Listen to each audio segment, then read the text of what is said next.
Welcome to the Smoke and Truth Show, everybody. Sorry for the awkward intro. I always start these videos and the first video snippet picture is always like me with my mouth open. It drives me freaking nuts. I'm just like, hey, oh yeah, people are gonna click on that link, guy on the video, anywho's. How's everybody doing? Hello, America, and our one new subscriber in Bangladesh. No, I'm kidding. I have like 7 subscribers. It's okay. It's all right. We're going to get to 10 by the end of the month. Today, we're going to talk about consumption.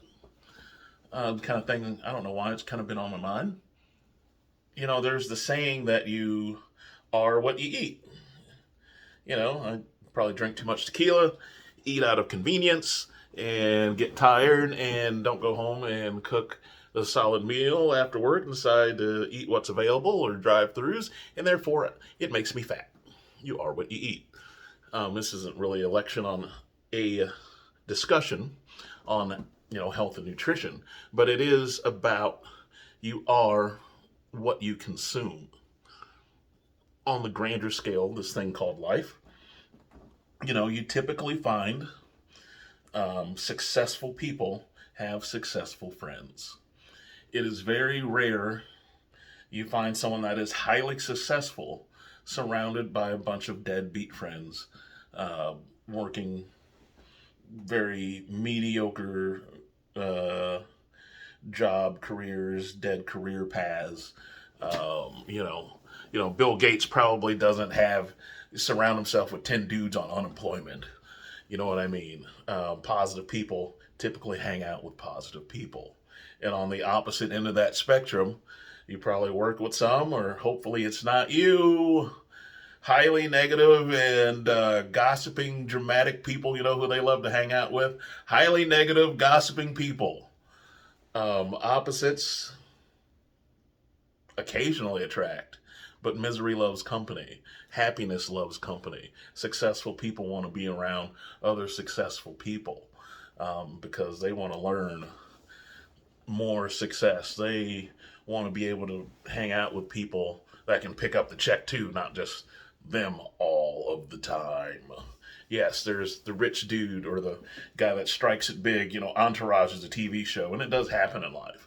But, that is more of a anomaly than the norm. I have a friend of mine, and I don't remember what we were talking about.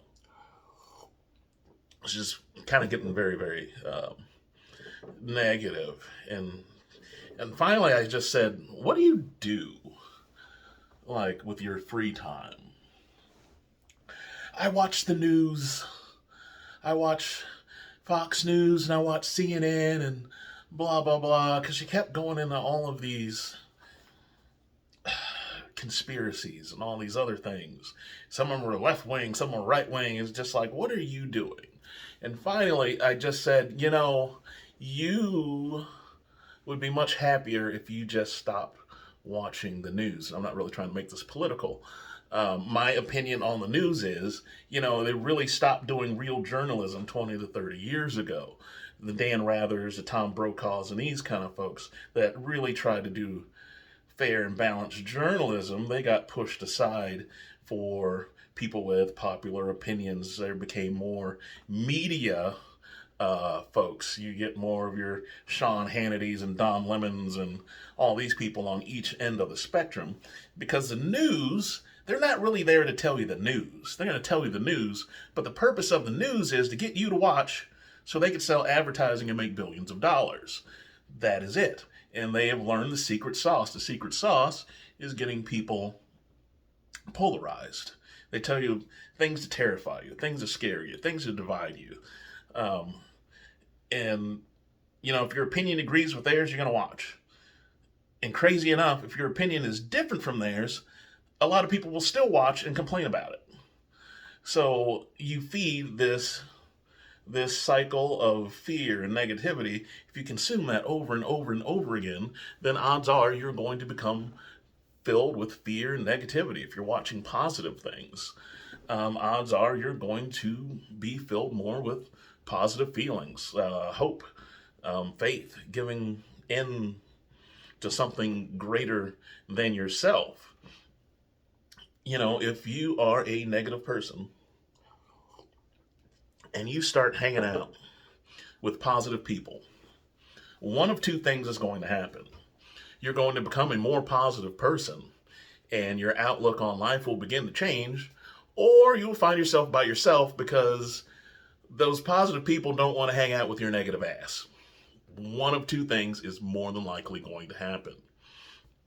If you're just a really positive person and, you're around a bunch of negative people, that will begin to weigh on you. If you're working in an environment that makes you miserable, eventually you can, if you're not careful, succumb to misery.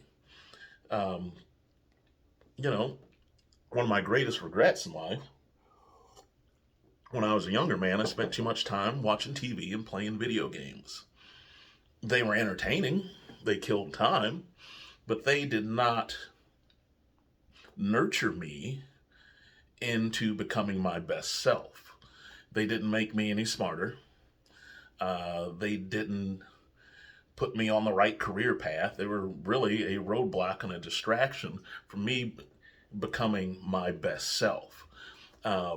Even a couple years ago, I remember when I moved to Kentucky and I was taking over as general manager of, oh dear God, Cracker Barrel.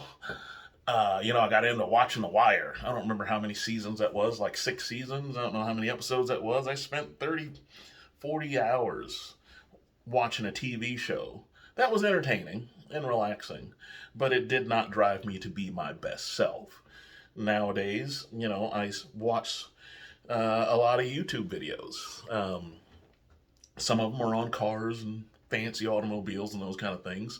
And otherwise, I take time to learn about things that drive me to be my better self, my best self. There's not all YouTube videos are true and accurate. Calm down. The vaccine.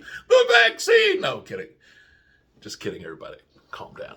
Not every video is a good YouTube video, okay? Just because it's on the internet doesn't mean it's true. But however, I've learned a lot about taxes. I've learned the difference between an S Corp and a C Corp and an LLC, and I still get that wrong.